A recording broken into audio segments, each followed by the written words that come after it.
Computadora.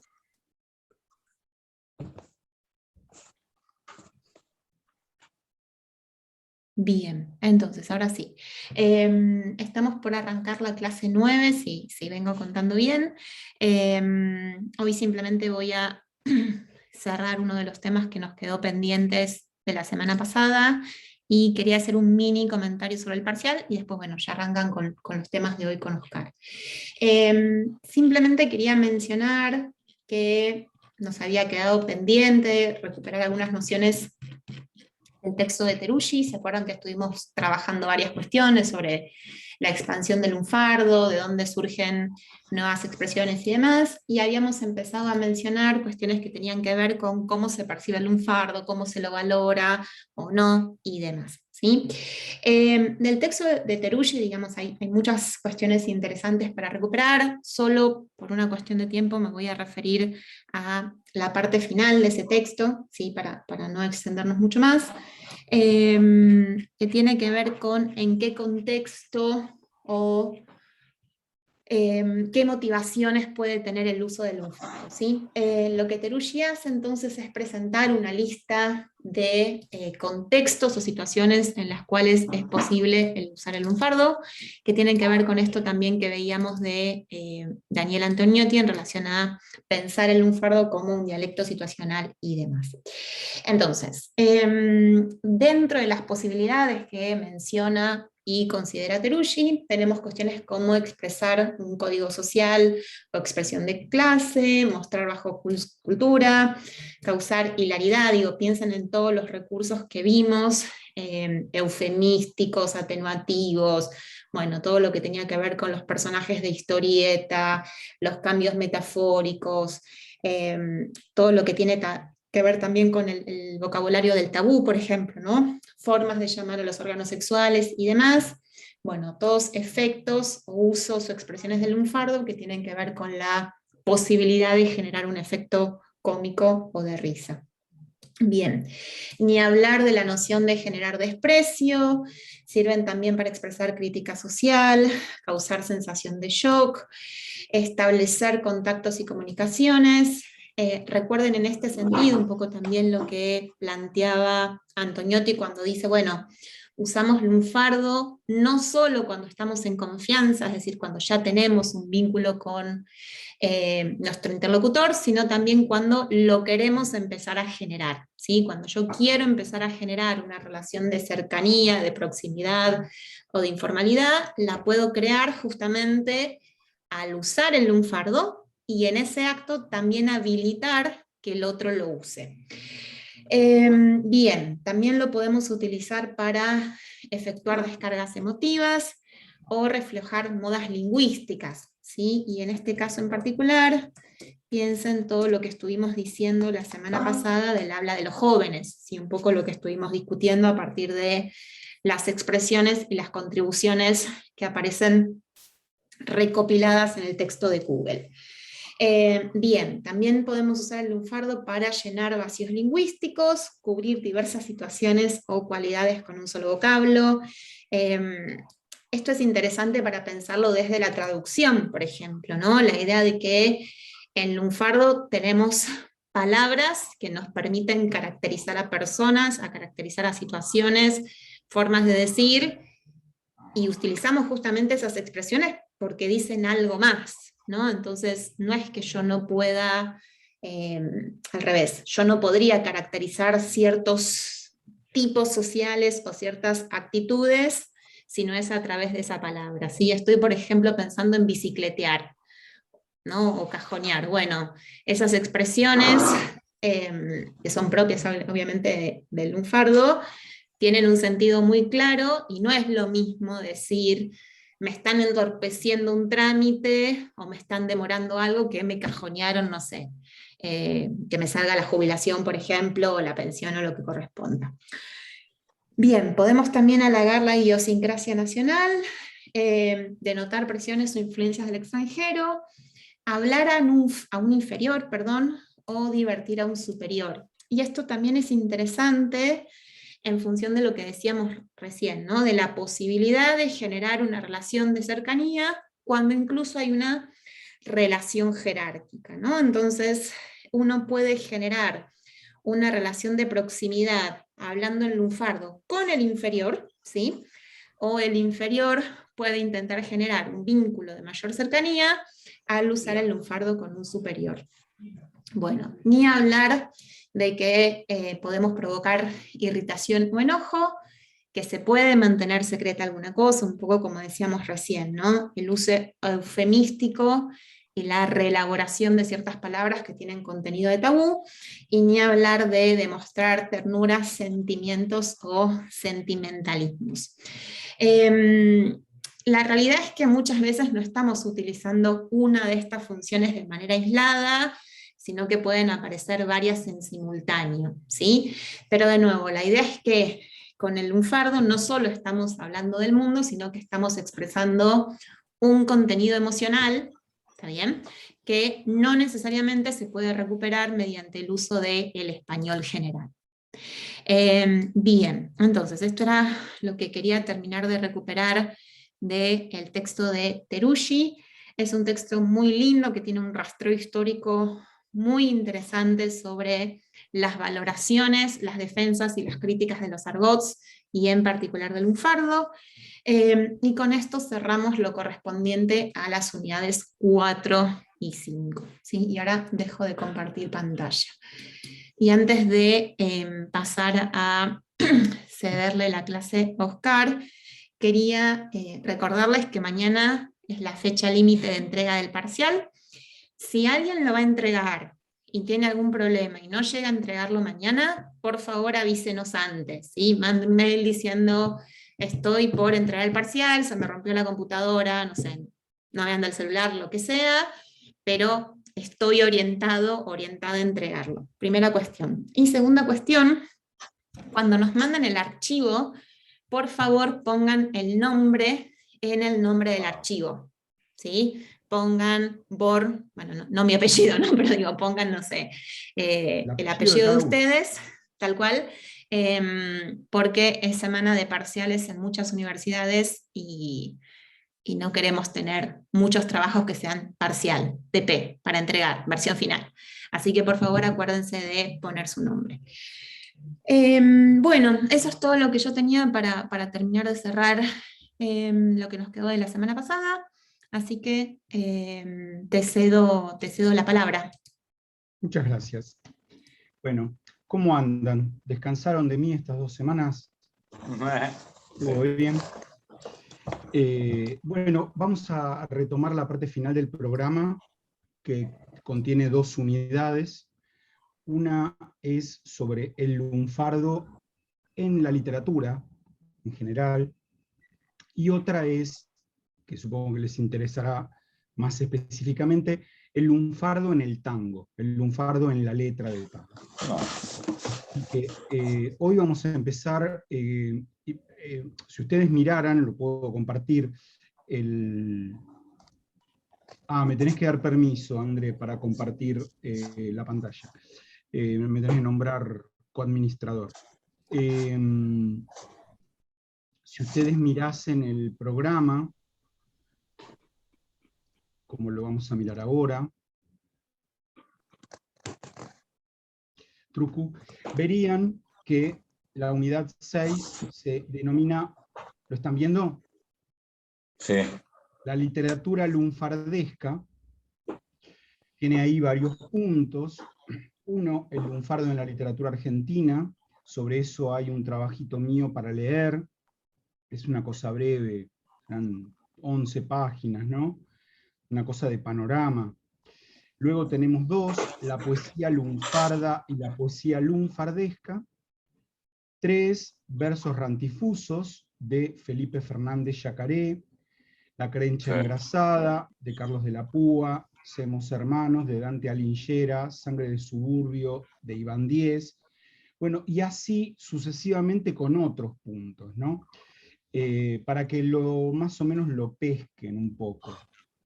En 6.3 tenemos poetas que van, poetas de libro, digo, ¿no? No letristas de tango. Alguno de ellos tal vez escribió también alguna letra de tango, pero estamos hablando de poetas que sacaron libros de poesía lunfarda.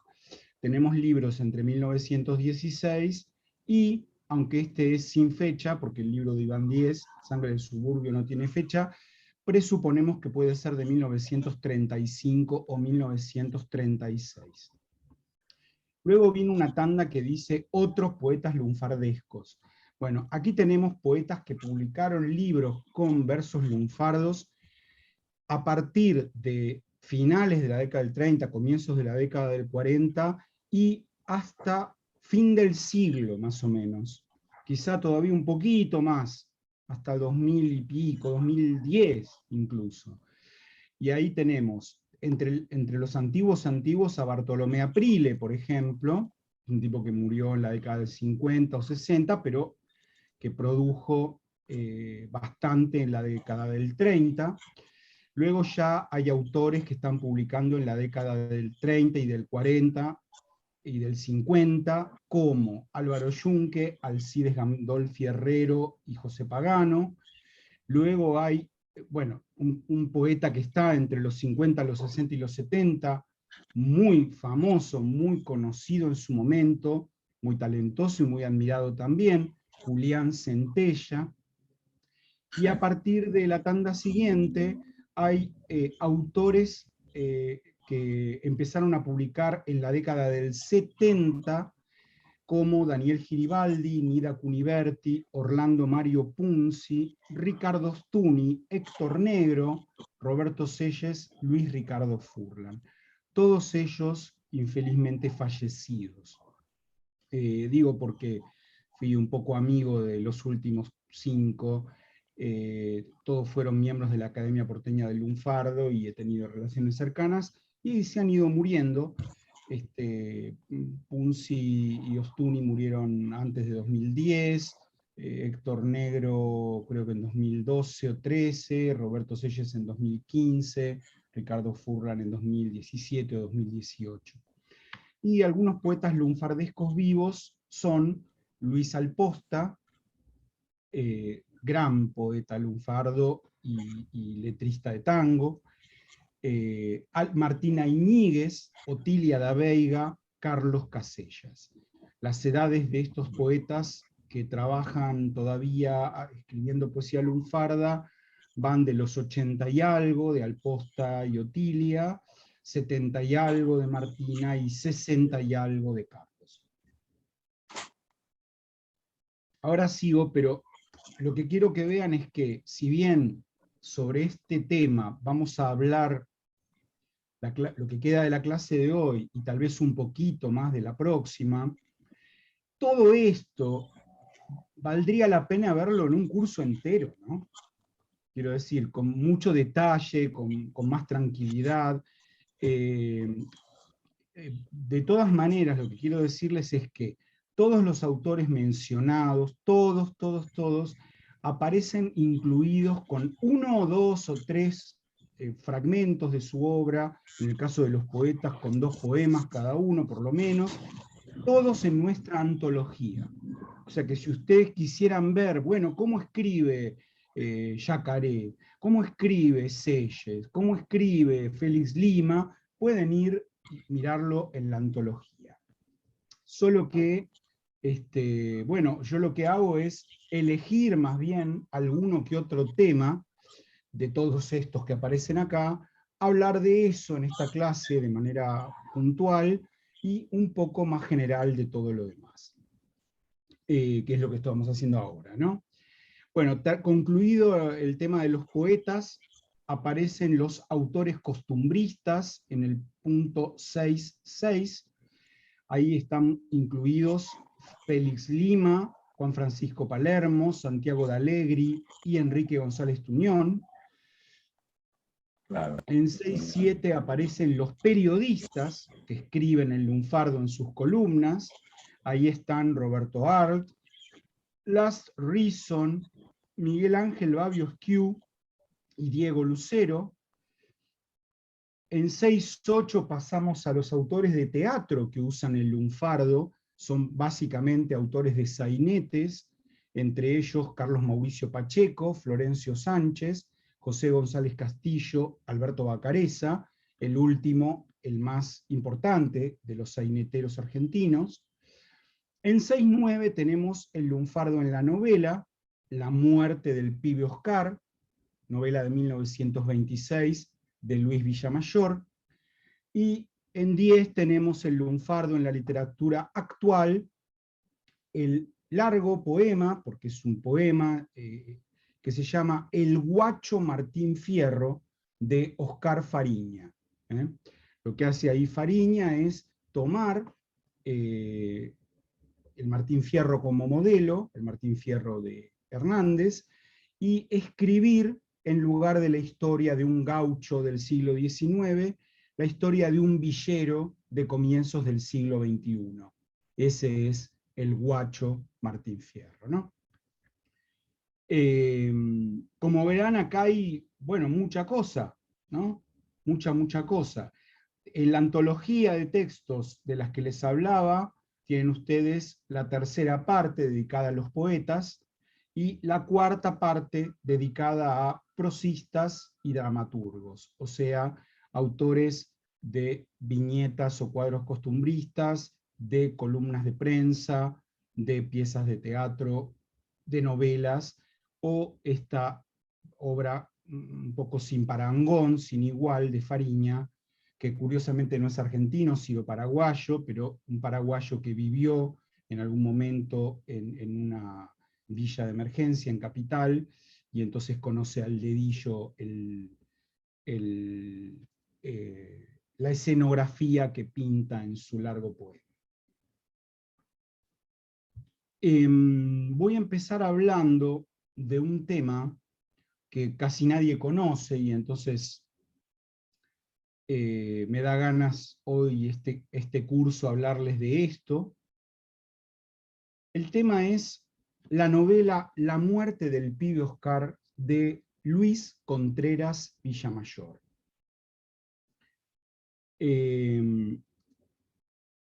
La historia de esta novela es una historia singular. Es la primera novela lunfarda, así como digo, la primera novela escrita en lunfardo.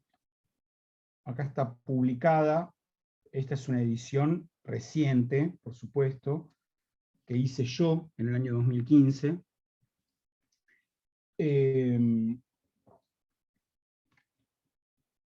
La novela fue publicada primero, o por lo menos la primera parte de la novela fue publicada en una revista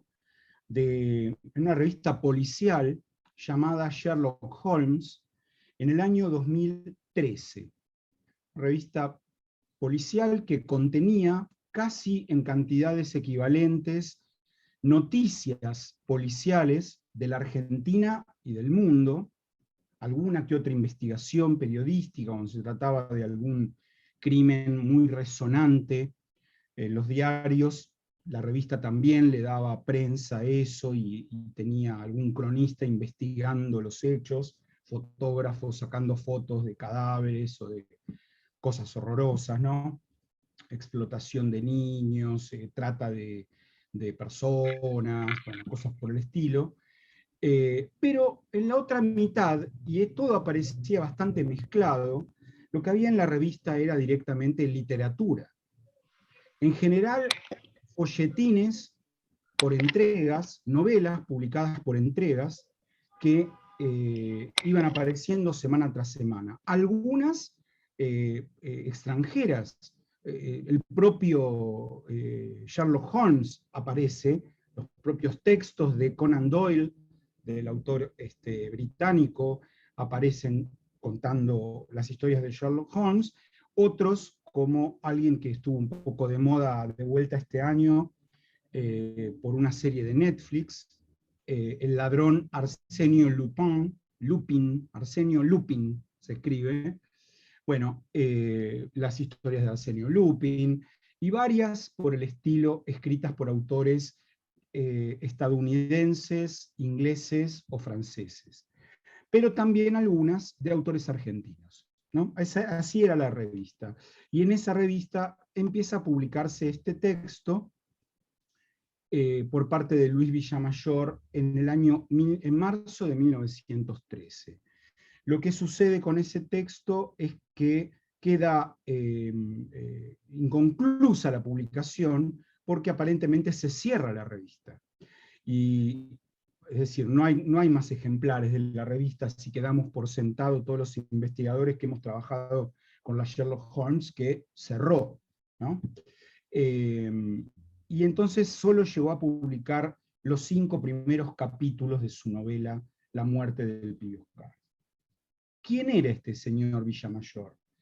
Bueno, era un tipo que había hecho un poco de todo en la vida.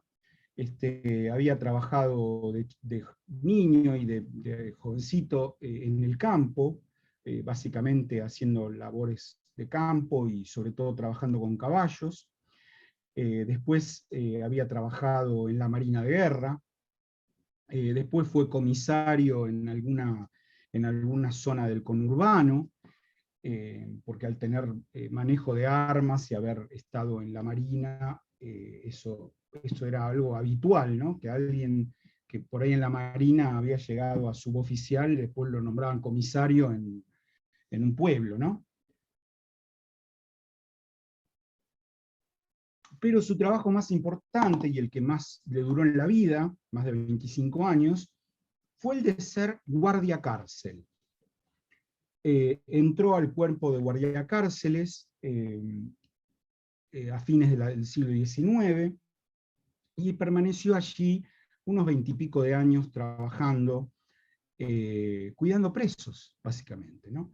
Dentro del cuerpo de guardiacárceles, Villamayor llegó al grado de teniente, o sea que es un tipo que hizo una carrera ahí adentro, y estuvo en las principales cárceles de la Argentina del momento.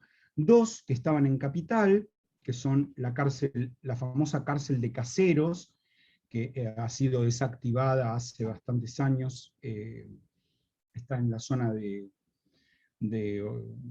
Barracas, entre Barracas y Parque Patricios, digamos, cerca del Hospital Muñiz. Bueno, no tan cerca, no tan cerca. Enfrente del Garraham. Enfrente del Garraham, exactamente, gracias Diolinda. Sí, esa es una ubicación mejor. Está enfrente, o sea, entre el Garraham y el Parque Ameguino. Exactamente, exactamente. Bueno, claro, el Muñiz pero está cruzando para el otro lado del Parque Ameguino, sí, tenés razón. Exactamente, está del otro lado.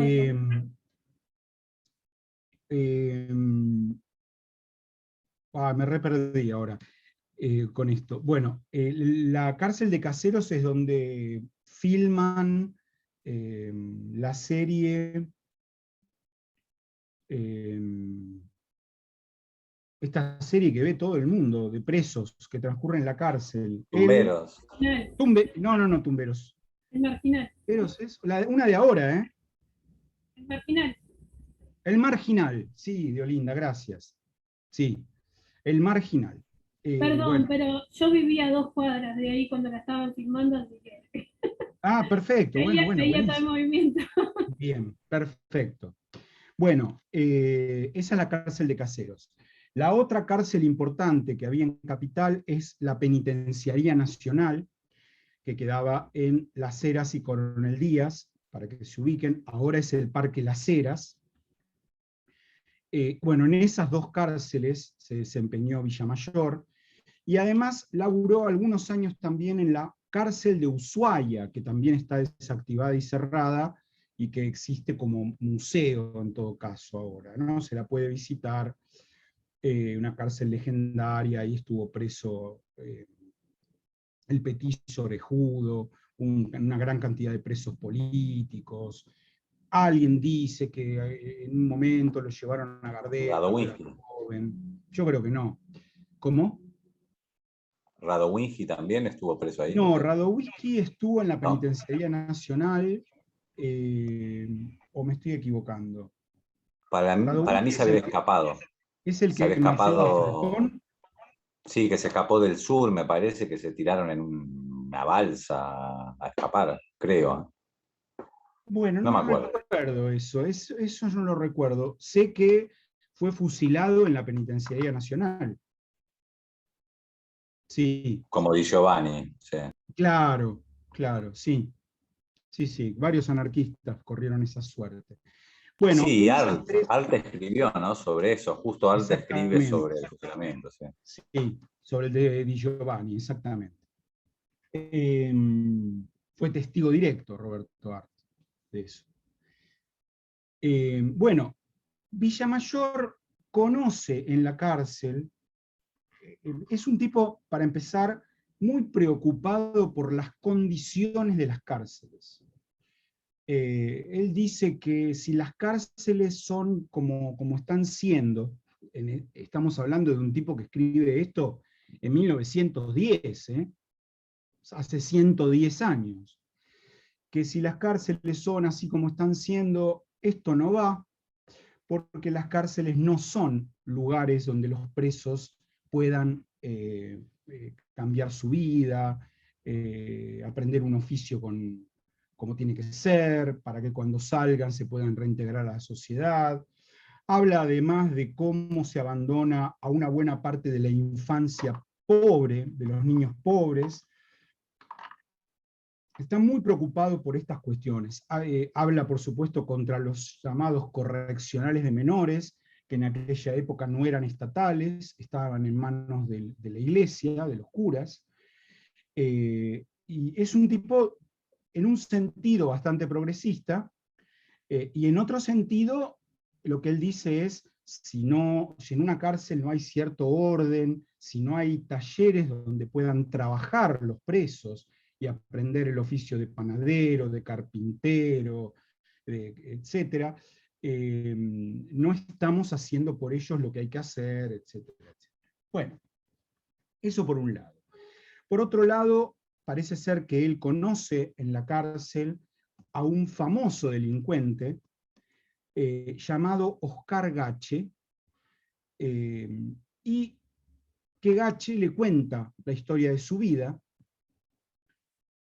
y eso es lo que supuestamente tenemos en la novela, ¿no?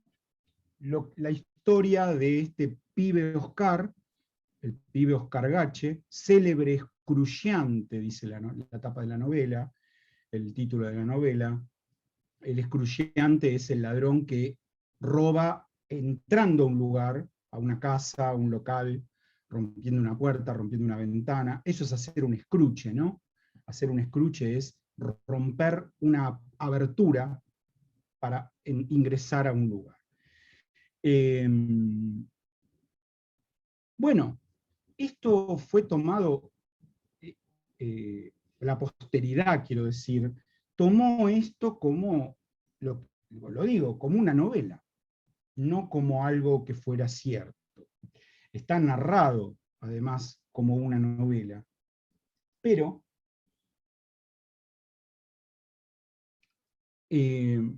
lo que parece ser es que Oscar Gache existió.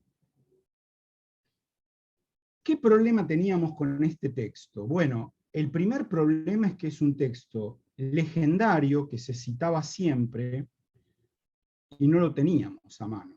No estaba a mano, no estaba en las bibliotecas.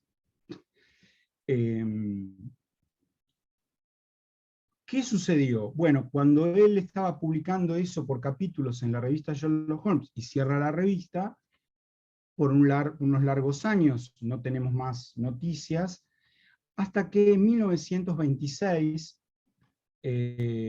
desembolsando dinero de su bolsillo, Villamayor se decide a publicar su novela La muerte del pibe Oscar, pagándola a él en una imprenta. Bueno, hace eso y tiene tanta mala suerte que cuando están los libros editados se quema la imprenta, se incendia la imprenta.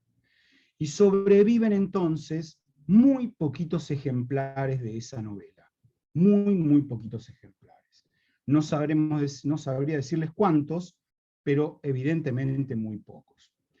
Por lo tanto, cuando yo empecé a dedicarme al lunfardo, hace ya 35 años, empecé a leer primero a Soler Cañas, que lo nombraba, a Villamayor, que hablaba de la novela del pibe Oscar, y luego conocí a Bovelo, que de vez en cuando decía, sí, porque esta palabra lunfardo por ejemplo, la palabra, él explicaba de dónde venía colimba, ¿no? Gobelo. Que por supuesto no tiene nada que ver con corre, limpia, barre, ni esas pelotudeces que inventa la gente, obviamente. Gobelo decía que colimba es en realidad una forma evolucionada, levemente cambiada de Colima, y que Colima es el berre de Milico. Milico, si lo ponemos al berre, daría Colimi, pero en realidad no es Colimi porque no hay en español palabras que terminen con I que no tiene acento. Por lo tanto, los hablantes lo cambiaron a A y lo llamaron Colima, que además la A, que estaba internalizada en los hablantes como la terminación del femenino, era mucho más degradante. Llamar a un milico el Colima, ¿no? Colima. Bueno, y de Colima vino colimba, de la misma manera que de lamer salió el verbo lamber, o de lamida, lambida, ¿no? Bueno, esa es toda la explicación de la palabra. Y él decía, bueno, pero sabemos que esto fue así, porque Colima está en la muerte del pibe Oscar. Él te tiraba esas cosas, ¿no? La palabra Colima, usada así como milico, está en la muerte del pibe Oscar. Lo mismo con la palabra yuta, ¿no? Sobre yuta, bueno, hubo distintas explicaciones, pero es que en la muerte del pibe Oscar tenemos la forma original en lunfardo de yuta, y la forma original es justa, con una S. ¿Y eso por qué? ¿Por qué justa? Porque en italiano era la giusta. Vean que lo escribí en el chat. La giusta. Por lo tanto, la justa. Y después, la yuta. Bueno, también lo escuché a Gobelo decir, claro, porque yuta viene de justa. ¿Y cómo sabe Gobelo? Está en la muerte del pibe Oscar. O sea que la muerte del pibe Oscar, desde el punto de vista de la información del vocabulario lunfardo de los primeros 15 años del siglo XX, es un texto crucial, absolutamente crucial. Tiene muchísima información, y por eso se la considera la primera novela lunfarda, porque está repleta de palabras en lunfardo, ¿no? Bueno, sabido todo esto, sabido que existió una novela que se llamó La muerte del pibe Oscar, que se publicó en 1926 y que se incendió casi toda la edición o la tirada en la imprenta, bueno, en 2012 se me metió en la cabeza que había que recuperar esa novela, hacer una edición de la novela, anotar todas las palabras lunfardas que tiene. En la edición que hice hay 1250 notas, y 1000 más o menos son lexicográficas, que tienen que ver con el vocabulario. Las otras 250 explican otras cosas, pero 1000 son sobre el vocabulario. Bueno, empecé a buscar la novela por todas partes y me costó muchos meses y finalmente encontré un ejemplar, ¿no? El ejemplar es el ejemplar de Gobelo. Pero Gobelo, que ya estaba enfermo en aquel momento, murió al año siguiente, Gobelo, en 2013, no se levantaba de la cama, y él decía que le había mandado a buscar a su hijo en la biblioteca para prestármela, ¿no? Y que el pibe no la encontraba. No la encontraba, que no la encontraba. Hasta que después de una recorrida de 7, 8 meses por todas las bibliotecas, por todos lados, por gente que me decía, sí, yo creo que lo tengo en mi casa, no lo tenía, no lo encontraba.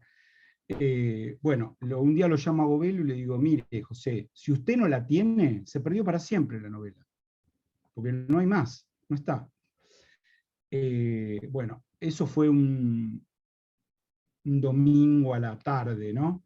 y el lunes a las 8 de la mañana me llama por teléfono y me dice que el hijo encontró el libro caído en la biblioteca atrás, se había caído atrás de los otros libros, y en ese momento, bueno, me lo facilitó para poder hacer este trabajo, ¿no? Bueno, así fue. Nos dedicamos a tipear el texto, a informatizarlo, a escribir las notas, escribir una introducción, y así es como fue editado en 2015 por la editorial de la Universidad Pedagógica, de la UNIPE.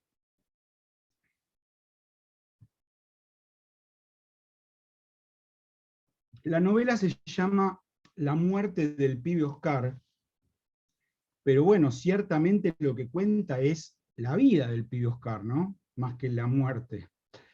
La muerte es un pedacito nada más. El tema es la vida del pibe Oscar. Insisto, yo empecé a encontrar una cantidad de elementos que permitían suponer que las cosas, sobre todo que las personas que iba nombrando Villamayor en la novela, habían existido, incluido el protagonista, ¿no?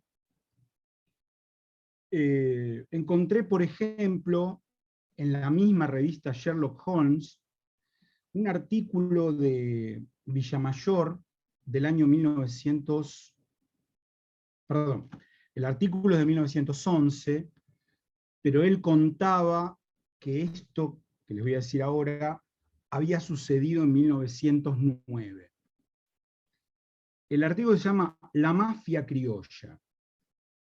Lo que él decía es que durante un año se había formado un grupo de ladrones importantes de la ciudad, se habían juntado, se habían asociado y habían formado una asociación para defenderse y para protegerse unos a otros, y que la habían llamado la mafia criolla, y que esa asociación tenía un estatuto. Él cita partes del estatuto de la asociación y demás, y después dice quiénes eran los integrantes.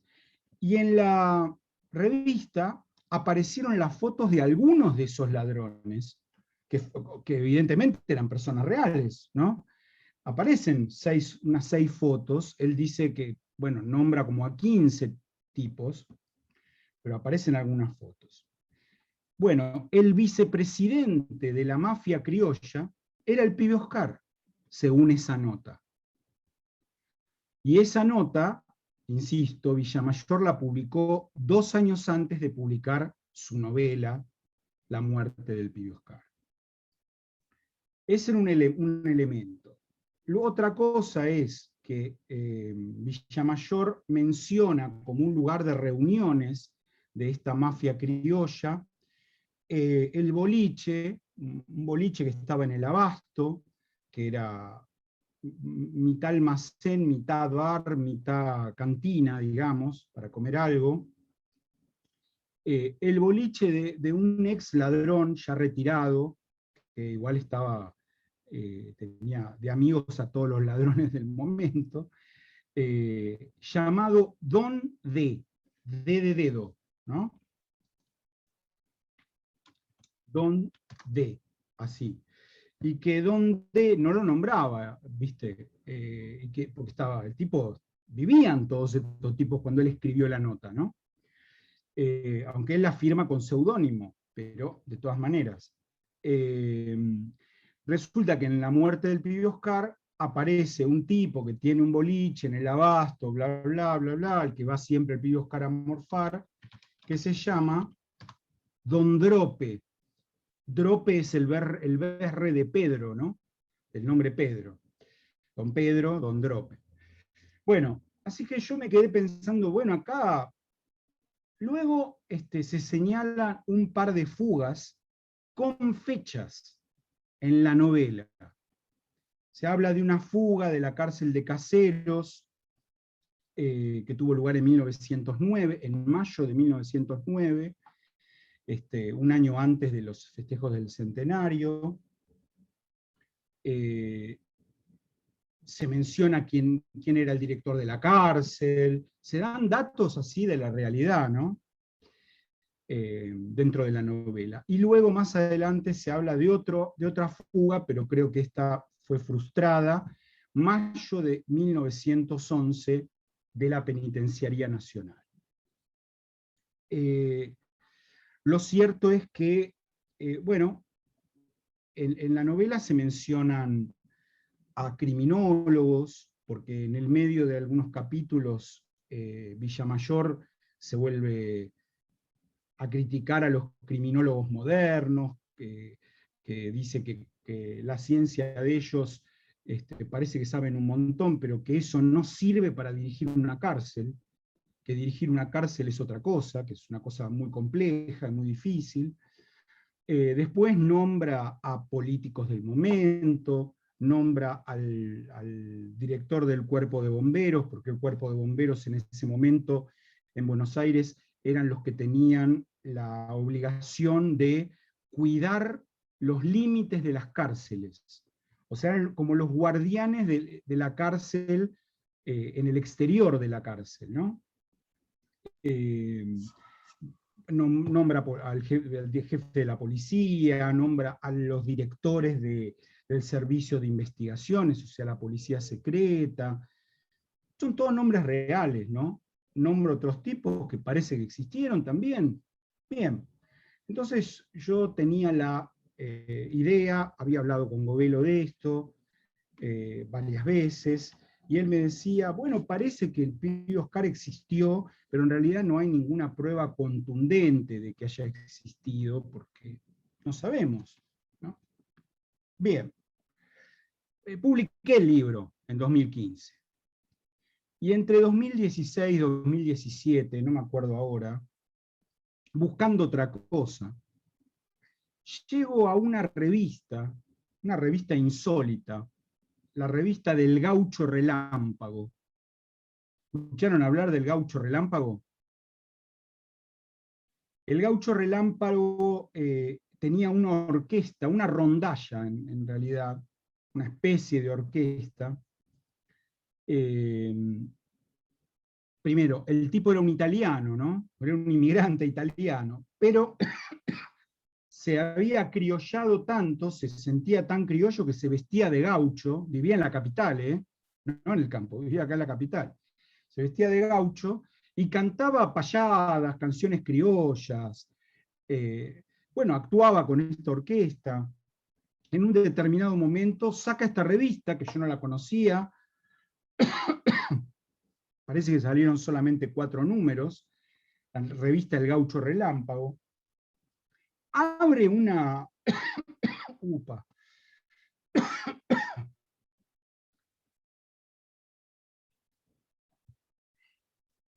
Espera.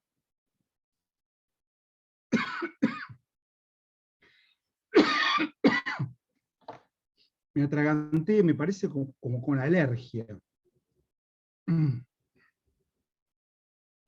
Bueno, el tipo llegó a abrir una compañía grabadora de discos, los discos Era, y luego fue uno de los primeros tipos que compró y abrió una radio, el Gaucho Relámpago, ¿no? Personaje que en el mundo del tango de la Guardia Vieja, medio margineta incluso ahí, tenía su reconocimiento, digamos, en 1910, era un tipo más o menos conocido, ¿no? Si buscan en YouTube alguna grabación del Gaucho Relámpago, es probable que encuentren alguna. Bueno, me encuentro con eso, con la revista de El Gaucho Relámpago,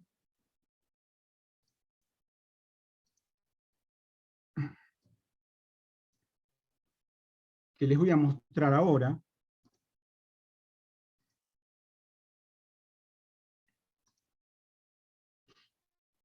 Ahí dice, El Gaucho Relámpago, revista criolla, última de septiembre, esto es septiembre de 1911, humorística, jocosa, literaria, y de informaciones generales. Ahí aparece él, a caballo, con un perrito, el Gaucho Relámpago, Bigotelis, ¿no? Todo, como verán, esto hecho a mano. Estaban numerados los ejemplares, este es el ejemplar 747. Entiendo que habrían salido 1000 ejemplares, una cosa así, no creo que mucho más. Acá está la propaganda en la retiración de la tapa de la casa Era, agentes exclusivos de los discos Era, repertorio criollo, el más vasto, mejor surtido y más novedoso, único que cuenta con los discos del Gaucho Relámpago, que era el dueño. Bueno, ventas por mayor y menor. Acá viene ya la presentación del número, septiembre de 1911, revista criolla, todo lo que se dijo antes. Bueno, avanzo por, este es el número 3 de la revista, y llego a una página, que es la que va a seguir ahora. Miren cómo es. Descansa en paz. A la memoria de Oscar Gache.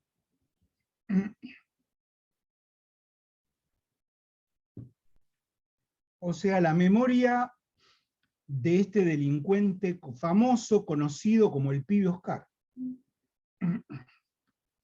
Dice QEPD, o sea, que en paz descanse, y arranca un poema. Muerto tú el fiel compañero del desdichado, tú has sido protector del desvalido, siempre leal y sincero. Te quedabas sin dinero por proteger los demás, pero la parca tenaz te arrebató en un segundo, llevándote de este mundo. Oscar Gache, duerme en paz. Maldigo la muerte en tanto que has bajado al ataúd. En flor de tu juventud has pasado al campo santo. Abnegada por el llanto te recordará quizás alguna moza, y aún más llorarán tal desventura, rogando en tu sepultura porque descanses en paz. ¿Cuántos han de recordar tu valor y tu pujanza? No culpo en ti la venganza, bien por mal sabías pagar. Nunca has llegado a abusar, aunque eras hombre capaz, bueno hasta por demás, si te ayudaba la suerte, pero te llevó la muerte. Oscar Gache, duerme en paz. De tu temple no veremos honor, queda en tu caída. Tú no apreciabas la vida y recordarlo debemos.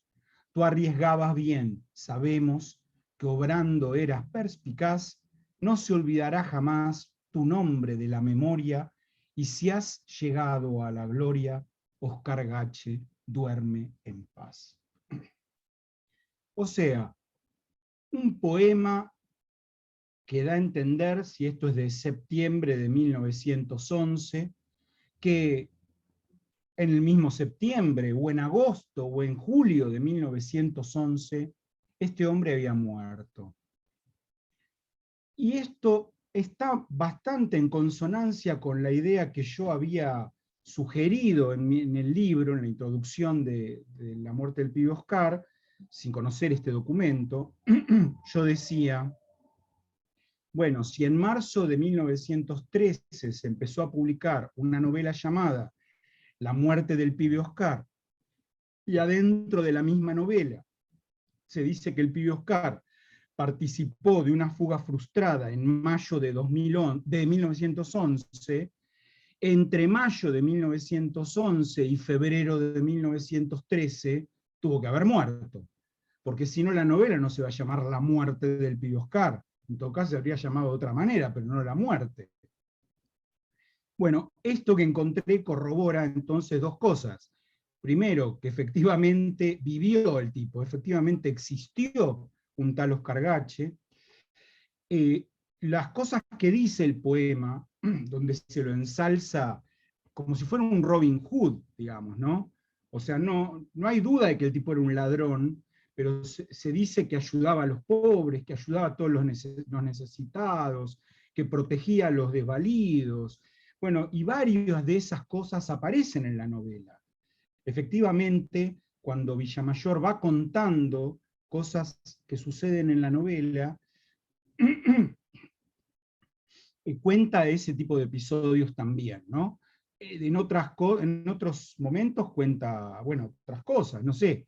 En un momento el pibe Oscar va a bailar a una romería de Villa Santa Rita, del barrio de Villa Santa Rita, y empieza a bailar con una mina y baila espectacular, pero resulta que había un campeón de ahí, de la romería, un tipo que bailaba el tango, y entonces el tipo intenta cada vez bailar mejor con su pareja, y se arma una especie de duelo a tal punto que toda la demás gente deja de bailar, ¿no? Y quedan las dos parejas solas, bailando, bailando, bailando. Bueno, ¿cómo termina eso? Termina en un duelo. Termina en un duelo a cuchillo, y el pibe Oscar lo mata al otro tipo, ¿no? Quiero decir, no es que era buenísimo el pibe Oscar. El pibe Oscar era un pesado, un malevo, un chorro, un asesino, pero de buen corazón, digamos, y que en muchas circunstancias usó su fuerza como para proteger a gente más desvalida, e incluso ayudó a gente que estaba en una mala situación económica y demás, ¿no? Hay una parte de la novela, bueno, quiero decirles que esta novela se puede bajar libremente de la página de la editorial de la UNIPE. Así que si ustedes entran ahí a la UNIPE editorial, creo que se tienen que loguear, y hay un montón de libros para bajarse en PDF gratis. Bueno, este es uno de esos libros. Si lo quieren leer, es espectacular la cantidad de palabras en lunfardo que hay, y les voy a leer alguna partecita.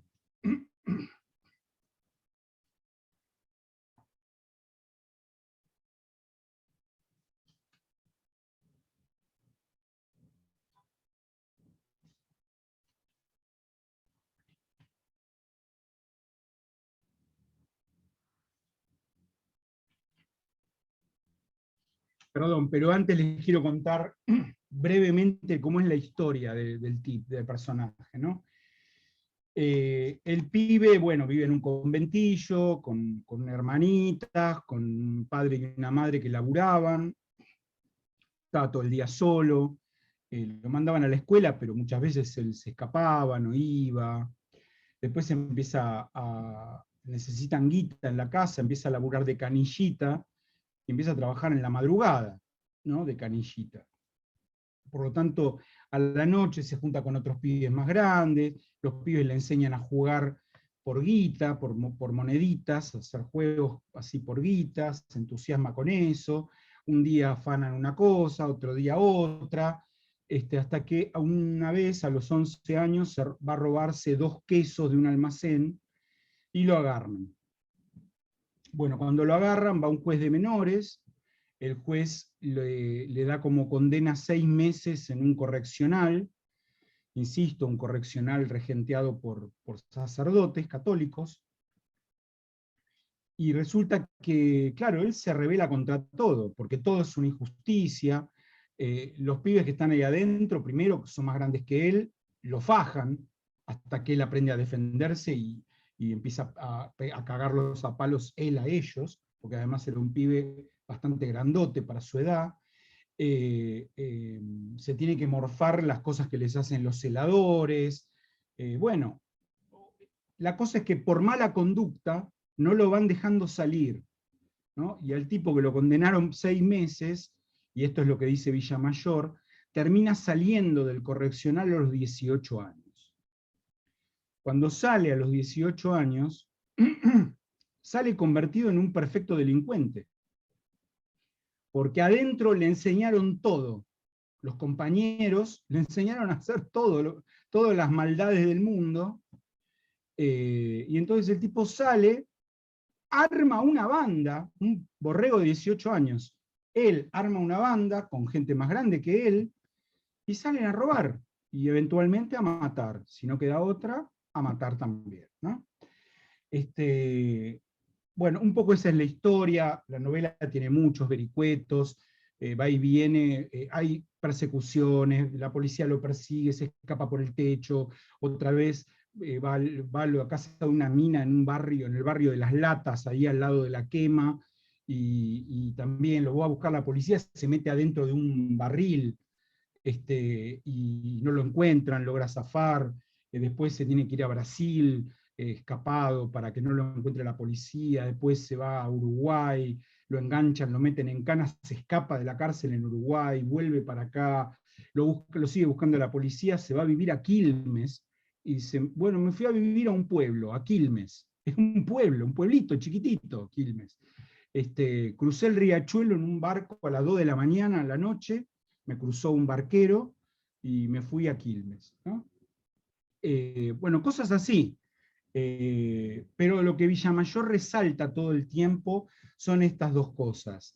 El destino que tiene el pibe Oscar, el destino tremendo de esos años de la última parte de la niñez y toda su adolescencia, siendo sometido, estando ahí bajo presión en el correccional, y luego, como contrapartida, la admiración que causa su persona, ¿no? Porque se convierte en un pibe grandote, lindo, fachero, entrador, valiente, sabe pelear, sabe bailar el tango, sabe todo. Es un recapo el flaco, ¿no? Es valeroso, es valiente. Y entonces es muy interesante ver cómo hay partes de la novela en las que Villamayor va contando algo de él, pero básicamente lo más trascendente son los elogios que Villamayor tiene para él. Habla de su valentía, de su generosidad, de su don de mando, de que la policía le temía, lo odiaban y le temían por igual. Bueno, hay toda una construcción del personaje muy interesante, y en principio esta parábola del personaje, que es una parábola a la manera del Martín Fierro, o mejor todavía, a la manera de Juan Moreira, ¿no? Es decir, alguien que cuando empieza la obra es bueno, es noble, es honesto, pero que le empiezan a hacer trastadas, se convierte en malvado, ¿no? Y pasa del otro lado y se convierte en criminal. Esa es la historia de Fierro, que no acepta ir con el ejército. Esa es la historia de Moreira, con el Tano Sardetti, que no solamente lo caga con plata, sino que además se le quiere quedar con la mujer, y entonces Moreira lo mata, ¿no? A Sardetti. Y ahí empieza un raid, una persecución por cada lugar que va, lo empieza a perseguir la policía. Bueno, con el pibe Oscar es más o menos igual, digamos, también, ¿no? En ese sentido. En el capítulo 23, para que vean esto de los elogios, ¿no? Dice, fue de línea, de mentas y averías. Se llama así el capítulo. Su nombre y apodo corrió de boca en boca. Payadores de arrabal dedicáronle más de una canción o décima sentida y oportuna, en la cual lo elevaban por las nubes y daban a conocer su valor personal, audacia y preparación en el oficio. En todos aquellos sitios donde se reúnen los lunfardos, se le recordaba cariñosamente, y el viavista Luzuriaga, alias el espiantador, que no es manco en cuestionarios de música, hasta le compuso y dedicó un gotán compadrón, sentimental y dormilón, con retrancas, repiques, sentaditas y corridas, que mandaba Caracú, el cual tuvo gran aceptación entre los malvivientes, y la letra o versada del mismo, con la cual se hacía su apología de mozo diablo, faquero y metedor, era cantada por las taqueras del Giro o de Pesebres. Bueno, acá habla de que se volvió una leyenda en vida, ¿no? Y cuando muere, no voy a decirles cómo muere, porque no tiene mucha gracia si les digo eso. Cuando muere, tiene menos de 25 años, un pibe, un pibito, ¿no? Bien, hay otra parte que creo que está en nuestra antología, justo esa parte del capítulo, es en el capítulo 11,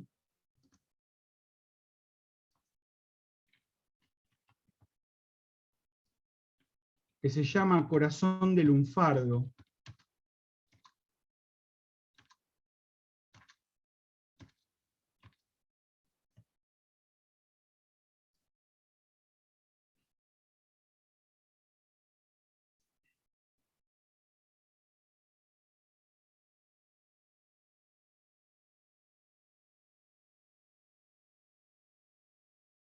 Lo comparto de ahí, de la propia antología.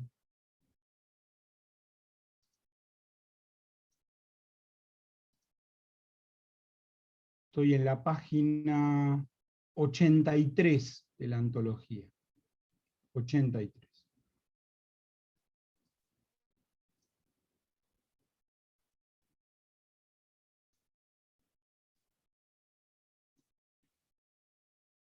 Como decíamos, esa misma noche, en momentos en que se encontraban a la altura de la calle México y Rincón, el pibe metió pique en una casa particular de suntuoso aspecto, que si mal no recordamos está próxima a la que ocupa la Federación Obrera. Después de unos minutos de laburo se logró deschavar la cerradura y sin más obstáculos que vencer, pasaron al patio. Como cuando se escrucia un abanico, una puerta, de entrada, y esta pertenece a casa de familia, lo primero que debe efectuar todo profesional es correrse al fondo para así poder observar bien el terreno, pues por este lado es por donde generalmente se suele producir el espiante, sea este voluntario forzoso, a la vez que es el sitio también por el cual debe ampararse el laburo para evitar sorpresas que se producirían con más facilidad de comenzarlo por las primeras habitaciones, el pibe y sus compañeros de chorreo se corrieron sigilosamente hasta la cocina. En una pieza paré por medio del cuarto de baño, la que estaba iluminada por una modesta lámpara, el pibe Oscar pudo contemplar por una pequeña abertura del postigo a una pobre mujer que estaba sentada en la cama, y en sus brazos mecía a un niño de meses. En el suelo, sobre un colchoncito y arropados con prendas de ropa de vestir, dormían dos criaturitas más. El moblaje pobre y rústico de la habitación denunciaba a simple examen que sus moradores eran gente pobrísima y seguramente pasaba privaciones. Oscar por unos momentos se quedó contemplando este cuadro de miseria. Sus compañeros también, y como allí no hubiera nada que hacer y menos temer, uno de ellos lo invitó a retirarse a efectos de empezar el trabajito. Pero el pibe, en vez de aceptar la invitación, nuevamente miró hacia el interior. Precisamente en ese instante se oyeron sollozos de niños y un fuerte acceso de tos. Eran las criaturas que un momento antes dormían y descansaban en el suelo entre un montón de ropas como perros. La madre se levantó y de un pequeño frasco que había encima de la mesa, diole a uno de ellos una cucharada, a la otra, que también sollozaba, la contentó con un terrón de azúcar, diciéndole con amoroso mimo de pena que no le daba pan porque no tenía. Oscar permanecía como clavado en el suelo, fijo sus ojos en todo lo que ocurría en el interior de la habitación, y ante ese cuadro de dolorosa realidad, desde el primer momento se sintió arrastrado hacia un procedimiento generoso y altruista. Lástima, pena intensa, de todo sintió en esos instantes, y ese sentimiento noble que de tarde en tarde florecía, lo sano y vivificante, en el cicutal venenoso de su alma de hombre perdida, e impulsaba lo hacer bueno en toda la extensión de la palabra, primó sobre su constante modo de ser y procedió con toda la bondad de un corazón humanamente bueno. Al segundo, vamos, che, que le dirigieran sus compañeros, quienes a la vez le hicieron recordar que devoraba mucho sin necesidad alguna y podía caer la cana, al par que lo invitaban a efectuar el robo, Oscar contestó con un imperioso signo negativo de sabeca, al mismo tiempo que, sacando la ganzúa del bolsillo, meta pique redollante con mordaza y deschave de sapo mistongueli. La cerradura crujió y dejó libre la entrada. La pobre mujer, como es de suponerse, al oír el ruido del picaporte, la cerradura que crujía y la puerta que lentamente se abría para dar paso a una persona desconocida, se sobresaltó y quiso gritar, pero el pibe Oscar con toda dulzura la apaciguó, diciéndola que no estaba allí con ningún mal fin, y terminó su imprevista presentación preguntándole si tenía dinero o alguna alhaja. Ah, señor, contestó la pobre mujer temblando de miedo, no tengo ni para comprar un puchero a mis hijos, y a veces si conseguimos comer algo, son las sobras que por caridad nos dan los dueños de casa, que nos tienen aquí por lástima, pues hace 4 meses que me desalojaron de la pieza donde vivía por no poder pagar el alquiler, y para mayor desgracia, mi marido está en el Hospital San Roque postrado en una cama. Al pibe Oscar le llegaron hasta los más íntimos estas palabras. Comprendió todo lo angustioso y miserable de situación tan triste, sufrida en común por una madre enferma y pobrísima en compañía de sus pequeños hijos. A su corazón de muchachón, siempre rebelde, ladrón y asesino desde hacía tiempo, acudieron los recuerdos de aquellos felices días en que él era un simple y desamparado pibe, un purretito de 5 o 6 años que en compañía de otros se divertía y pasaba la vida alegre junto a su querida madre. De sus ojos desprendiéronse 2 lágrimas y creyendo ocultarlas a la vista de sus compañeros, se echó el sombrero sobre los ojos, pero éstas siguieron su ruta vertical y fueron a morir en yunta en su pequeño y renegrido bigote. Metía la mano al bolsillo, donde emberretinaba la menega, resto miserable y maldito que le quedaba de la cantidad que le correspondiera por el laburo de la calle Cangallo. Sacó el paco que tenía en total, eran unos 35 mugrientos, 35 pesos, y depositándolos arriba de la mesa le dijo a la mujer: tome, señora, con estos bataraces cómprele marroco, pan, a sus queridos purretitos. No me tenga miedo, le juro que me duele ver estos cuadros de dolorosa amargura. Ahí le dejo a usted todo mi vento, pero como esta cantidad es una mistonguería, tome esto que le servirá para vivir un par de meses en mejor forma y podrá aliviar la situación de su marido.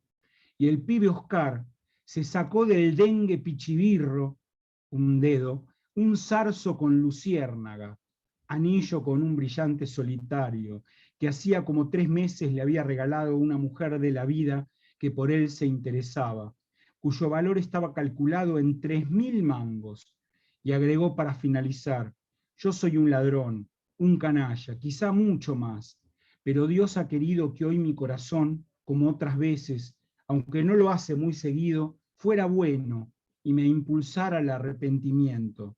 Yo también tengo madre, pequeños sobrinitos, y el pibe Oscar, viendo que ya nada tenía que hacer allí, salió reculando lerdamente, y al pisar el marco y enmandar el abanico, cerrar la puerta, largó un profundo suspiro. Al ver que el pibe procediera de esta forma, uno de sus compañeros se permitió darle una broma, expresándole que había hecho una macana con regalar el anillo, pues era de gran valor. Oscar respondió que no estaba arrepentido de su acción, y como se le invitase a violentar las puertas para robar, él se opuso, manifestando que no lo haría ni lo permitiría, pues con este proceder perjudicarían a la mujer, que era la que esa noche tenía orden de cuidar la casa, hasta que vinieran los patrones, quienes lo harían después de regresar de un baile. Como el pibe era muy respetado por sus compañeros, no fue contrariado, y de común acuerdo salieron todos, no sin antes haber escrito Oscar en una hoja de su libreta de apuntes estas palabras, la cual clavó después con un alfiler en la celosía de la sala: señor, esta noche ha entrado a su casa el pibe Oscar con su arra, a robarle cuanto pudiera. pero no lo ha hecho a pesar de serle fácil, porque le dio lástima hacerle pasar un mal rato a la señora a quien usted protege, dándole alojamiento. El pibe Oscar paga con su proceder la deuda de gratitud que esa madre le debe a usted. Bueno, esto, ¿no?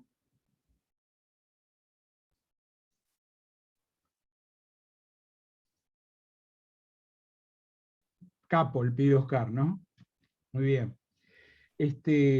Así que hay algunas escenas como esta, hay, bueno, tiros con la policía, por supuesto, persecuciones, bueno, de todo, escapes de prisión, más de uno, varios, hasta que finalmente, bueno, no voy a decirles cómo ni cuándo ni de qué manera, pero el pibe muere, ¿no? Ese es un gran documento de la literatura lunfardesca, vale la pena tener una idea, tenerlo presente, fíjense si en algún momento lo pueden conseguir, porque en las notas aparecen todas las palabras que ustedes podrían no entender, no se aflijan porque en las notas están explicadas, ¿no? Y además hay un pequeño glosario, un diccionario al final del libro, para que lo puedan consultar si tienen alguna duda. Bueno, ¿hasta acá vamos bien? Sí, sí, Pablo. Cuando dijiste Bataraz, ¿qué era? Me encantó lo que le diste. El Los Bataraz, ¿qué? ¿La bataraces plata? es un modo de llamar al billete de 1000 pesos, de 100 pesos, perdón, de 100 pesos, porque eran de color como el gallo bataraz, medio amarillos. Y entonces se lo llamaba bataraces, o bataraz, si era uno solo, a un billete de ese color. También se lo llamaba canario, por el color. Sí. Son billetes de la década del centenario, de la década de 1910. Estaban vigentes en ese momento. Sí. ¿Qué les pareció a los demás? ¿Les interesó esto? Mucho ritmo la lectura, ¿no? Tenía mucho, muy bueno. Sí, está muy bien escrito, muy interesante, sí. Sí. Roxy, ¿qué te Hermoso pareció? texto, profe. Hermoso Gracias, texto. Flavia. Lo que le quería preguntar es, porque por ahí me lo perdí justo que me levanté a tomar, hace demasiado calor, así que me levanté a tomar agua como 3 veces. Este texto estuvo representado, se llevó al cine en alguna No, no, película, no, para porque nada. No. es excelente, o sea, yo me iba imaginando como las películas de los años 40 que veía con mi madre, es todo así, todas las escenas tal cual como veía yo cuando era chica y me imaginaba, digo, sería una excelente película. La verdad es que sí, la verdad es que sí, pero no, no. Yo saqué el libro en el año 2015. Los derechos, por supuesto, están vencidos, o sea que si algún director de cine quiere filmar la película, a mí no me tendría que pagar nada, pues yo lo que hice fue las notas, pero no soy autor de la novela, por supuesto, ¿no? ¿De dónde lo bajan? Dice Pablo, de la página de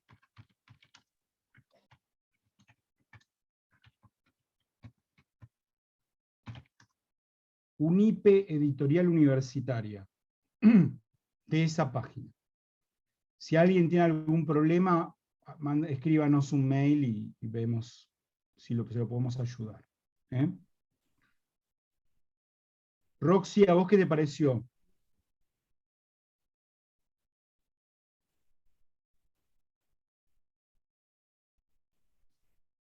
Roxy, no te escuchamos.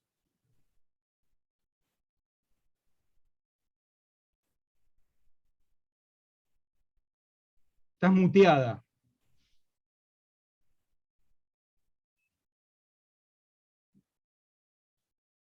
Estás con el micrófono apagado. Ahora. Ahí va, ahí estoy. ¿Ahí me escuchan? Sí. No veo nada y estoy con el telefonito que es muy chiquito. No, me encantó y lo que puse ahí en el chat es que está subido en el Drive. Yo lo venía siguiendo de ahí, el libro. No me acordaba, mirá. Bueno, Sí, fantástico, sí. entonces. Listo, listo, listo. Lo tiene en la bibliografía, entonces, de la materia. Genial, buenísimo. buenísimo, muchas gracias. Y no sé, Diolinda, si quiere decir algo, Daniel Medina, Marisa. A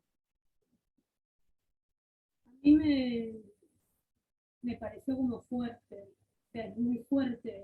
Te escucho muy bajito, Diolinda. ¿Ahí me escuchas mejor? ¿Ahí mejor? Sí.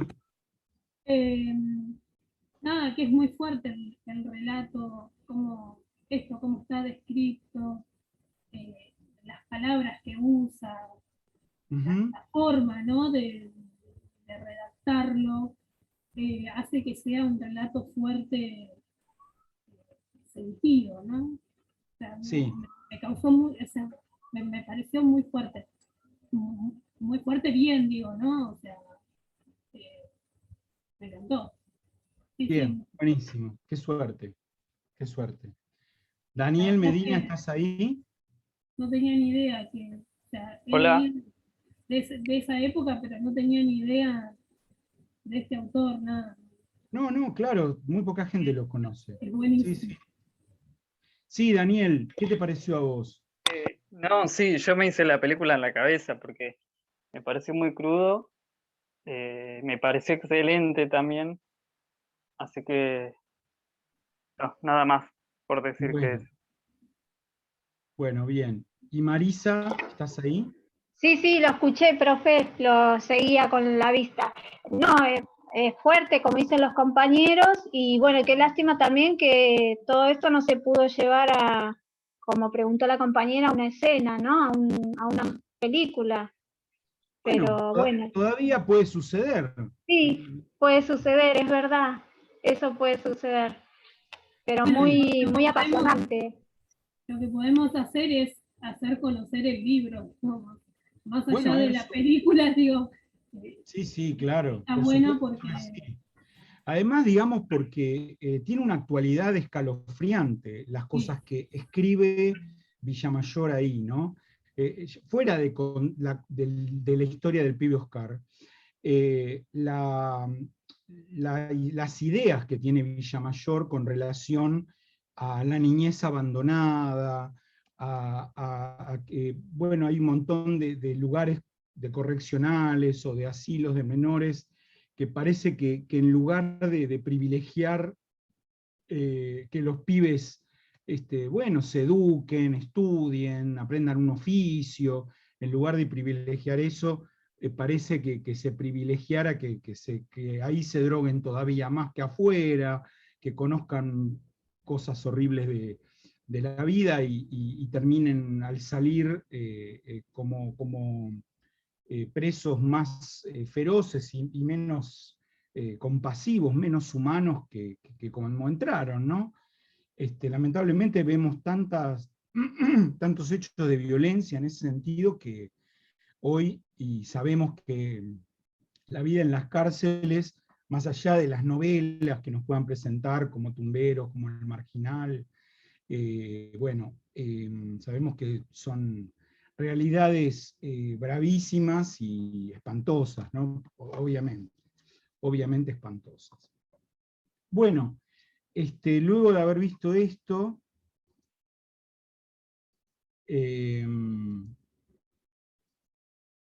volvamos a la antología. Espérate, yo tengo acá también abierta la edición del libro, lo que no sé si tengo... Ah, mirá.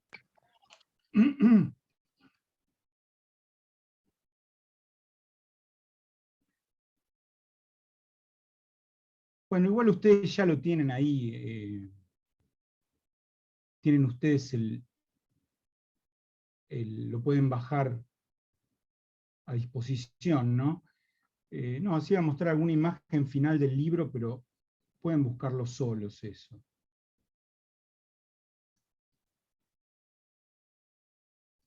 Esto quizás sea una cosa compartible. Ahí está Villamayor, con mate en la mano, en el penal de Ushuaia, con un anarquista ruso, uno que había puesto una bomba, no sé, les mandaron a Ushuaia, están en el patio de la cárcel de Ushuaia, Villamayor, todo con un camperón y sus bigotazos y su mate, ¿no? Ahí. Creo que adelante de todo está la foto de él viejo. A ver si es verdad. Después de la introducción.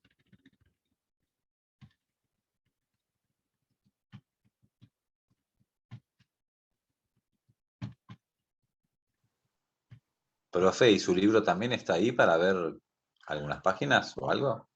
Como mi libro. Perdón, este libro que estaba mostrando, está la novela Claro, y toda una investigación. yo escribí toda la investigación al principio. La ¿Todo se puede leer introducción. eso? Sí, claro, está todo ahí, Está. todo en el mismo documento, claro. Perfecto. Ahí está, mirá. Ahí está. Una foto de la vejez de Villamayor. Ya esto es de la década del 50 probablemente. Murió en el año 61, Villamayor. Ahí lo tenés. Bueno, les comparto ahora la antología. Pero en la parte de la poesía, ¿no?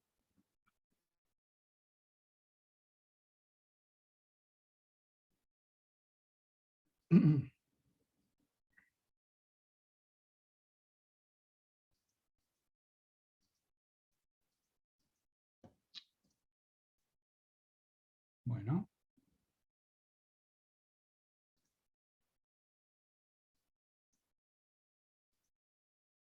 Fíjate que me quedó achicado el... Ahí va.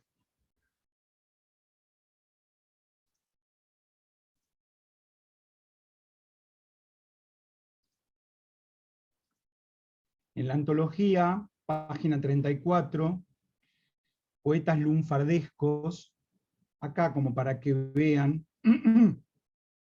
tenemos a Felipe Fernández Yacaré, a Carlos de la Púa, llamado en realidad Carlos Muñoz, tenía un apellido más largo todavía, Dante A. Lingera, Juan Bautista Rímoli, Iván Díez. Estos son los 4 primeros grandes poetas del lunfardo. Y después en orden los que fui nombrando antes, ¿no? Julián Centella, que era, como lo fue Gardel, ¿no? La quinta esencia del porteño, igual que Gardel era extranjero, ¿no? Gardel era francés, pues Julián Centella era tano, se llamaba en realidad Amleto Bergiatti, el tipo más porteño de Buenos Aires, era en realidad un tano, como el gaucho relámpago, ¿no? Un fraude atrás de otro. No lo digo en chiste. Bien, después grandes poetas, Giribaldi, Nida, hay unos poemas, les voy a hacer una recorrida y les voy a leer algunos de estos poemitas, poquitos porque nos quedan 15 minutos nada más.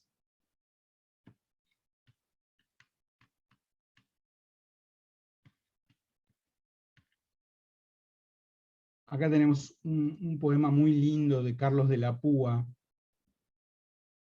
se llama Los bueyes, habla precisamente de los inmigrantes italianos, ¿no?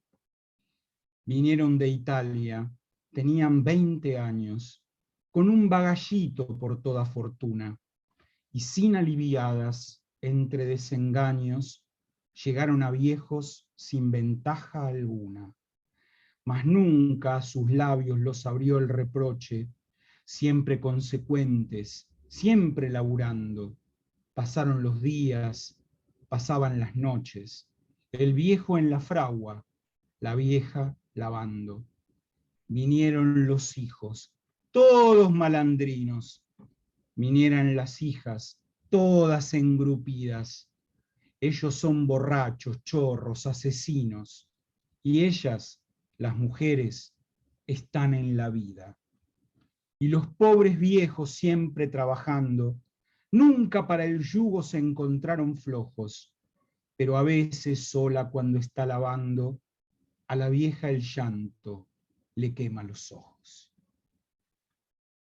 Vean esto, es una expresión un poco que ha quedado en desuso, no creo que la hayan captado, pero esto de que las mujeres están en la vida, estar en la vida es laburar de puta. ¿Mm?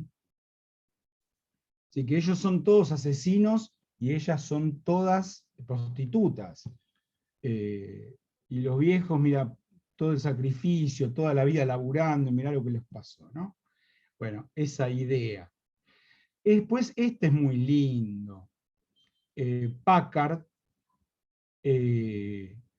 Packard es una marca de autos, un tipo de auto que era muy lujoso en su momento. A la Argentina no vinieron muchos.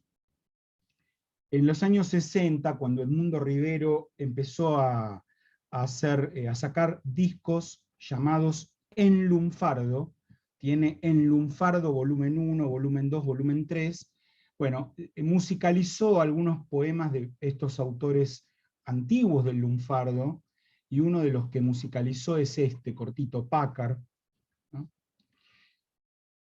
Yo lo leo nomás, no lo voy a cantar, ¿no? Jamás podría cantarlo como Rivero, ¿no?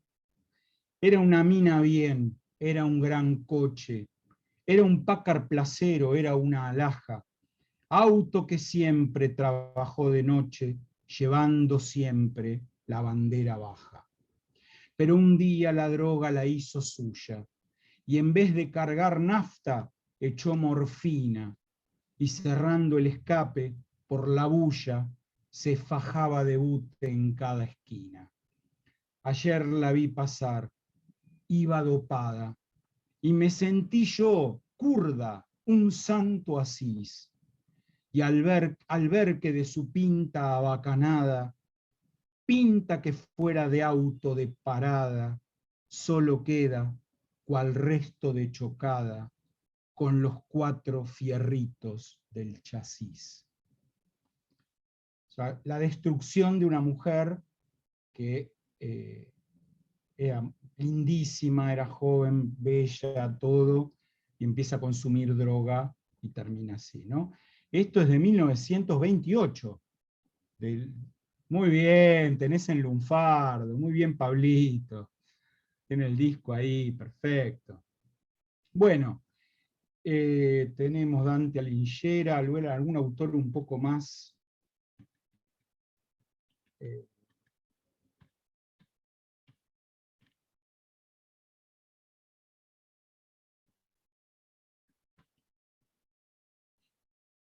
Esto es de Alcides Gandolfi Herrero, Soneto en zapatillas. A vos, Lope de Vega, te chamullo, fénix de los ingenios españoles, si en lengua cervantina hiciste goles, yo con mi lengua lunfa te embarullo. En tu Real Academia no me instruyo, una calle mistonga con faroles me enseñó a ser poeta y caracoles, no es bardo de arrabal cualquier billullo. Te sé muy español, gran erudito, batime, ¿qué es papusa, guita y grata? Si vos de lunfa no manchás un pito, junto a la musa de la mala pata, yo te vengo a poner este garlito con mi humilde soneto en alpargatas. Una cosa un poco entre cómica y retobada contra el español de España, ¿no? Pues acá tenemos un poema dedicado al padre de Julián Centella, muy lindo, Mi viejo se llama, muy lindo. Este también está bueno de Centella. La rechiflada.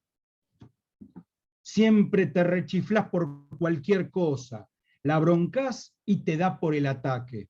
Una cheno cualquiera con un saque te voy a dejar de cama, bien mormosa. Ya no te aguanto más, María Melato, esgunfía como estoy, le doy un corte, buscate urgentemente quien soporte tu neurastenia en gris, ese es mi trato. La naifa lo escuchó y dulcemente le clavó la mirada frente a frente, poniéndole una noma en la cabeza. Con un hilo de voz, sin espamento, le dijo al breón que andaba en movimiento, Andá, chabón, barreme bien la pieza. Está muy bien, ¿no? El tipo grita todo, pero hace lo que dice ella. Claro. Ella lo tiene cagando, ¿no? ¿Qué es Naifa? Mujer es el berre de fémina. El berre irregular de fémina. Ah, mira. Sí. Después hay esta poeta muy buena, Nida Cuniverte, Leónida Catalina Cuniverti, escribió este poema que a mí me encanta, que se llama Almacenera. Esto ya es un libro, a ver, creo que es Embrocando el pasado, es el libro, 1975, ¿no? Muchacha papa, piba arrabalera, ruleros y soquetes, descendiente de la que dio el mal paso y qué diquera se nos fue de garufa en la pendiente. Pero esta no, ranuna de primera, se fabricó un destino diferente, sabe que logrará cuando lo quiera chapar al gil del almacén de enfrente. El gallego la mira con hambruna cuando ella taconea en la vereda, registrando sus curvas una a una. Lo calculaste bien, flor milonguera, ni engrupe, ni champán, cocó, ni seda. Vos tranquila, en el molde, almacenera. Nada de salir a la noche, nada de irse de joda, nada de tango, ni de garufa. No, no. La mina que tiene que casar, se casa con el almacenero de enfrente, que tiene un almacén, ya tiene un negocio. Esa es la idea.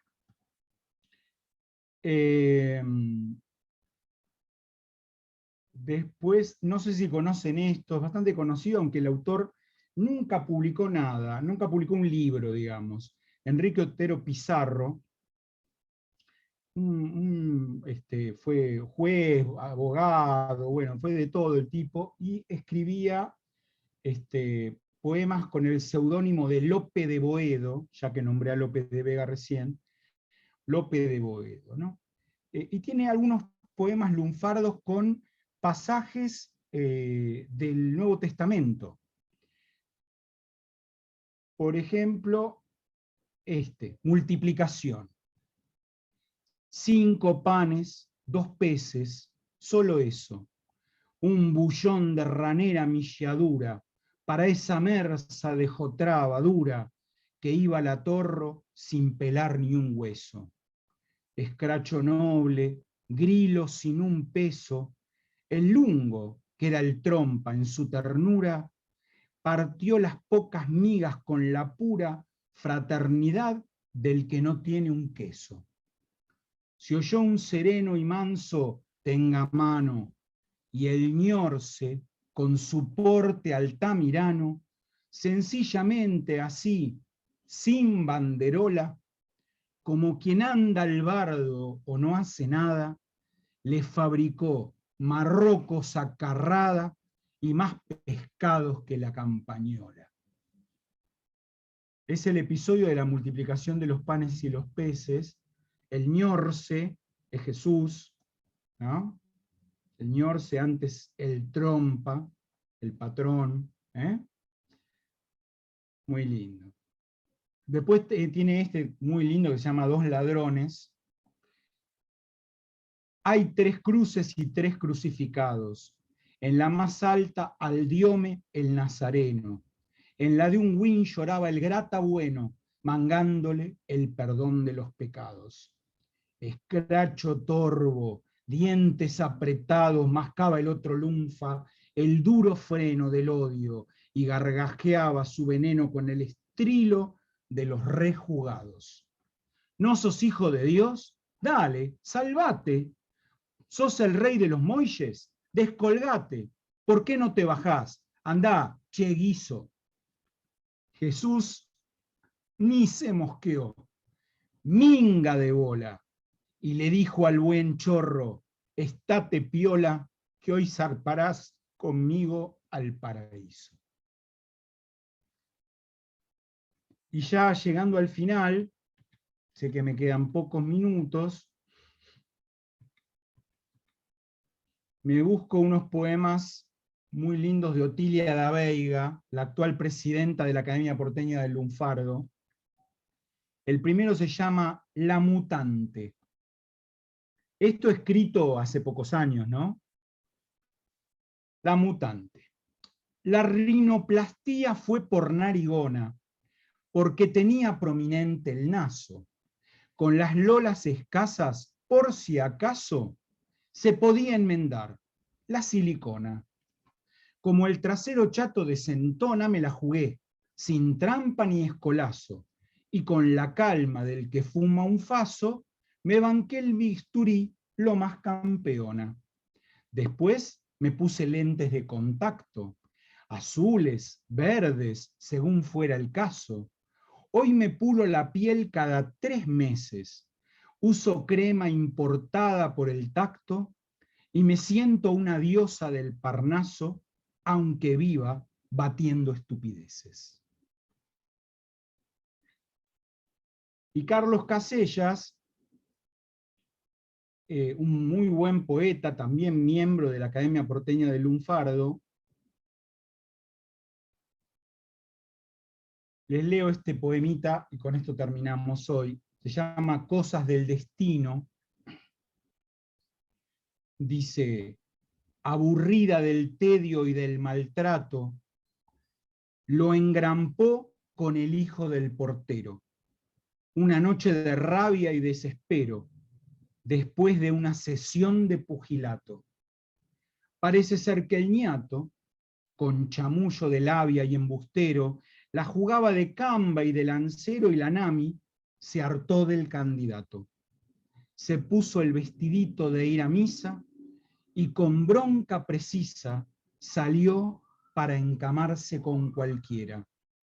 El pibe que volvía del laburo, contento, sin apuro, la cruzó en mitad de la escalera. La mina la fajaba el marido, se las toma, se pone un vestido, se va, y se lo cruza al hijo del portero en la escalera, y bueno, y así fue. Bueno, ¿qué les pareció esta rapidísimo panorama? Muy rápido, ¿no? Muy bueno ese final, pone Andrea. Bueno, gracias, Andreita. Muchas gracias. Te voy a confesar algo, profe. Yo Sí, leí, ¿no? O sea, leí bastante la antología para hacer el parcial, buscando los ejemplos también, porque más allá de que uno use, había palabras que no estaban en mi vocabulario lunfardo. Entonces no sabía cómo usarlas, ¿no? Y la verdad que me sentía como agobiada y pesada, me aburrían bastante. Ahora, escucharte a vos, leerlos, ¿entendés? Es como ir a un café literario, sentarse y disfrutar. Entonces me doy cuenta que por ahí yo me aburría porque, claro, en mi ser no está esto de leer lunfardo, entonces no tiene por ahí la entonación adecuada. Pero la verdad que esta sesión de lectura fue maravillosa. Pero muchas gracias, muchas gracias. Y eso que estoy en el horario de la siesta, que es mi peor horario del día, estoy hecho percha, ¿no? A estas horas. Bueno, gracias. Aclaro una cosita por lo que decía Flavia. Creo que el problema no era solo que te aburrieran, sino que no es lo mismo estar leyéndolos con tranquilidad que estar haciéndolo por un parcial, ¿no? Digo, por ahí sí lo lees en otro momento, sacando el factor parcial.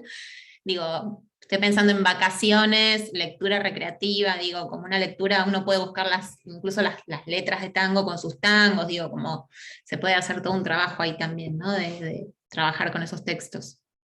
Efectivamente, claro.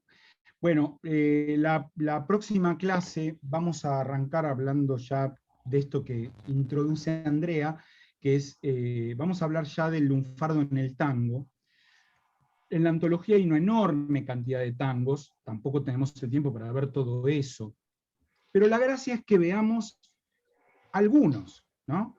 Que veamos qué decir, que leamos la letra, que escuchemos el tango, aprovechando que estamos con YouTube, podemos buscarlo, lo voy a buscar en YouTube, el tango, lo voy a tener preparado, lo vamos a pasar para escucharlo, y luego vamos a ver qué palabras hay en lunfardo ahí, ¿no? Y a tratar de avanzar con eso. Esto que vamos a iniciar, la clase próxima, tiene que servirles a ustedes en parte como modelo para lo que va a ser el trabajo del final. El trabajo que tienen que entregar ahora en noviembre, que va a ser el examen final, simplemente. Así que estén atentos, no falten. Si tienen más compañeros que están cursando esta materia y que no se conectan, yo imagino que solo quedan ustedes 6, porque hace varias clases que solo veo acá a ustedes 6, ¿no? No sé si es que, ya me dirá Andrea cuando manden los parciales que faltan, si hay mucha más gente que manda parcial, con lo cual serían bastante caraduras, ¿no? Pero bueno, en fin. Pero bueno, si conocen algún compañero que no esté conectándose en este horario, que es el horario de la materia, no estamos en cualquier horario. Si hubiera presencialidad, estaríamos en la facultad juntos en este momento, ¿no? Así que, bueno, las próximas clases van a ser bastante cruciales para que ustedes sepan entonces cómo encarar el trabajo final, que va a ser escrito, como anticipamos con Andrea al comienzo de la cursada, y que una vez presentado ese texto escrito se va a evaluar, y el día de la mesa de examen de diciembre se les va a comunicar la nota y se le va a mandar a cada uno su trabajo con las correcciones. Así que no falten, que queda, no voy a decir lo mejor, porque hasta ahora todo me parece que estuvo muy bien, sobre todo las grandes clases que dio Andrea en las últimas semanas, pero vamos a hacer una cosa, bueno, un poco más divertida, en el sentido de que vamos a escuchar algún tango, lo vamos a comentar, y vamos a poder ya hablar de y esta palabra, de dónde viene, y tal otra, y cosas por el estilo. Bien, ¿alguna pregunta, alguna duda o alguna queja? Estamos pasados 2 minutos. Profe, yo le quiero hacer una pregunta. Por ahí Sí. ya la aclaró, pero yo no lo sé. Cuando en el parcial dice no se aceptarán transcripciones textuales, quiere decir, por ejemplo, hay un ejemplo que es abrochar. Yo no puedo poner el mismo ejemplo que pusieron, pero sí puedo utilizar la palabra abrochar, esa es la duda. Pero Sí, o sea, si puedo utilizar la palabra con otro ejemplo. Por supuesto, sí, claro. Bien. Obvio que sí. Está bien. Vos tenés que poner un ejemplo con la palabra, eso por supuesto. No puede ser el mismo ejemplo que usamos nosotros. No, además yo creo que el tema de no escribir textualmente no es copy y pega de la bibliografía, por ejemplo. Texto, claro. Sí, claro, claro. Sino, porque qué sé yo, hay una pregunta que es un concepto que, o sea, no podés decir mucho más de lo que está escrito, pero la idea no es ponerlo exactamente igual, sino que rearmemos la oración. Creo que eso. No, eso sí, eso lo tenía claro. Lo que no tenía claro era si yo, por ejemplo, ponen abrochar y dan el ejemplo, si yo puedo volver a utilizar la palabra abrochar. Eso era lo que no me quedaba claro. Podés volver a usar, claro, tenés que usar la palabra abrochar de vuelta, pero con un ejemplo distinto. Bueno. Sí, por supuesto. Bueno, exactamente. Bueno, muchas gracias, profesor. No, por favor, Marisa. Bueno, les deseo que terminen muy bien el día, que pasen una hermosa semana, muy rico todo, y nos estamos encontrando el martes próximo a las 14 horas. ¿De acuerdo? Bueno, yo lo estoy mandando entre hoy y mañana el parcial. Bárbaro. Bien. Hasta luego. Lo mandé hace un Gracias. ratito. Chao, profe. Chao, profesora. Hasta luego. Chao. Andrea, ¿me esperás cuando se vayan ahora los compañeros? Sí. Y hablamos un momento de lo que querías hablar antes y ya listo. ¿Cómo andas? ¿Bien? Todo bien, perdón que me retrasé para entrar. Espera que voy a dejar de grabar, dame un segundo. Sí.